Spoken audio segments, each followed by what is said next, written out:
আমাদের পুকুরে ধরা হয়েছিল এই ছোট, ছোট মাছগুলো। জানো তো এগুলো কতটা পুষ্টিকর শরীরের পক্ষে এই মোরালা, পুঁটি সবকিছু। তো তার মধ্যে থেকে মোরালা মাছগুলোকে ভালো করে কেটে নিয়ে নুন হলুদ মাখিয়ে নিয়েছি। আজকে তোমাদের সাথে শেয়ার করব এই মোরালা মাছের একটা রেসিপি, মোরালা মাছের ঝাল দেওয়া।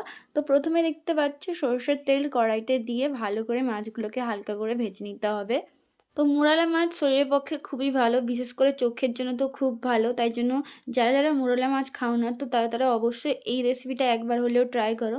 তারপরে মাছ ভাজার পর সামান্য তেলে বেশি করে একটুখানি পেঁয়াজ আর লঙ্কা দিতে হবে, কারণ এই রেসিপিটা মেন হচ্ছে পেঁয়াজ আর লঙ্কার উপরেই ডিপেন্ড করে। তো একটু পেঁয়াজ আর লঙ্কা দিয়ে তাতে টমেটো হালকা করে দিয়ে নাড়াচাড়া করে নিতে হবে। তো পেঁয়াজ টমেটো মোটামুটি ভালো করে ভাজা হয়ে গেলেই এবার এই মশলাটা দিয়ে দিতে হবে। এই মশলার মধ্যে ছিল সর্ষে, পোস্ত আর সামান্য কাঁচা লঙ্কা বাটা। তো তারপরে ওই মশলাটা একটু ফুটে গেলে মাছগুলো দিয়ে 5 মিনিটের জন্য ফুটিয়ে নিয়ে নামিয়ে নিলেই আমাদের তৈরি হয়ে গেল মোরালা মাছের ঝাল দেওয়া। এটা গরম ভাতের সাথে খেতে জাস্ট দারুণ লাগে। তো যারা ভিডিওটা দেখছো অবশ্যই লাইক করে দিও আর সাবস্ক্রাইব করতে একদম ভুলবে না। আজকের জন্য বাই।